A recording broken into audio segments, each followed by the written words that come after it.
This is the story of the Tooth Mouse by Suzanne Grobler for Grannymouse's Children's Stories on YouTube. One day, Emma was eating her lunch at school and her tooth fell out. She was very excited. All her friends had a tooth or two missing, and this was the first time that it ever happened to her. Her best friend Jake gave her some wet tissue to hold in her mouth for a little while, and Jake's sister Lucy gave her a packet to keep the tooth in.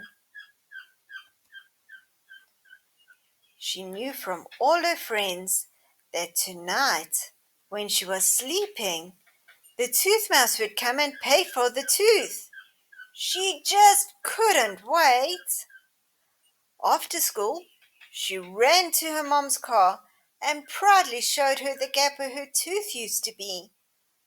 Mom was so happy and took her for an ice cream treat to celebrate on the way home.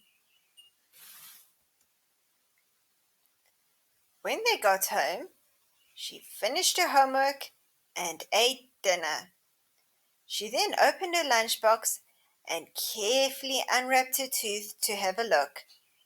It looked very small and shiny. She then grabbed her toothbrush and gave it an extra brushing, just so it would be even prettier for the tooth mouse.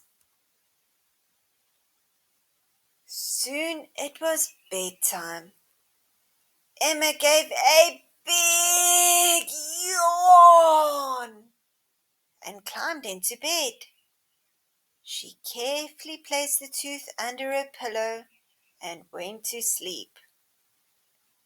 She didn't realize that during the night she accidentally stuck her hand under the pillow and was holding on to her tooth.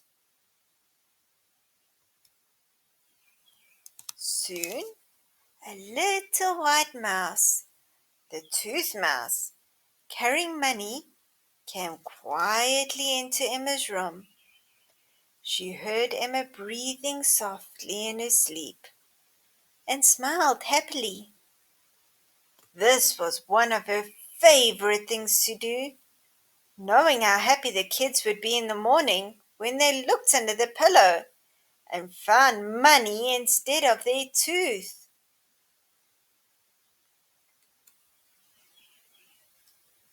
The tooth mouse carefully climbed up Emma's bed and crawled under her pillow to look for the tooth. Oh no! Emma was holding it so tightly. She didn't know what to do. The tooth mouse put the money down and carefully tried to loosen Emma's fingers, but they closed even more tightly around the tooth. The tooth mouse used all her strength and managed to loosen one of Emma's fingers. Just as she started working to loosen the next one, Emma felt the mouse's whiskers brushing against her hand. Emma started to laugh. "That tickles," she said, and let the tooth go.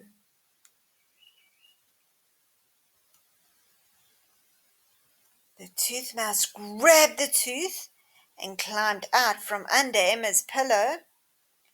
Emma had started to wake up and looked at her sleepily. The tooth mouse wasn't supposed to be seen by anyone and didn't know what to do, so she just froze, keeping so still, hoping she wouldn't be seen. Emma was a brave girl and not afraid of mice, so she stretched out her hand and gently picked the mouse up. The tooth mouse had never been held by a human before and started shivering with fright.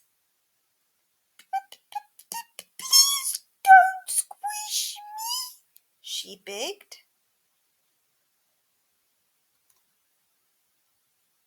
Emma was surprised. I didn't know mice could talk. The tooth mouse realized she made another mistake. Children were not supposed to see them, and they definitely were not supposed to know they could talk.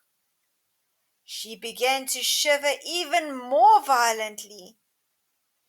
Shh, shh, it's okay. I'm not going to hurt you, Emma murmured softly while gently stroking the tooth mouse's head.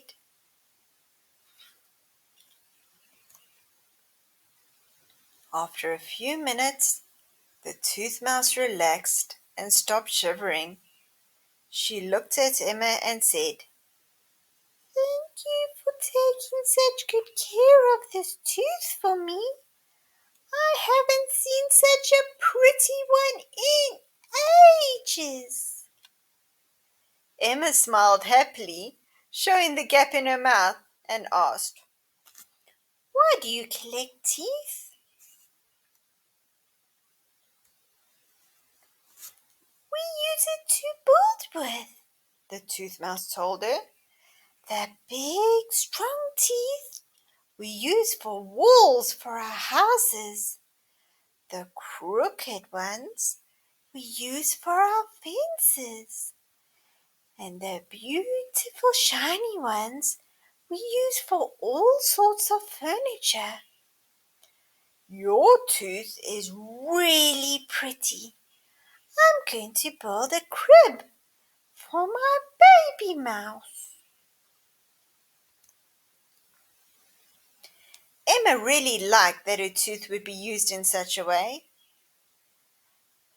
As it was still night time and she was tired, she gave a big yawn and put the tooth mouse down. "Good night, tooth mouse," she said, and fell back asleep. She dreamt about a magnificent village made out of baby teeth and many happy mice families.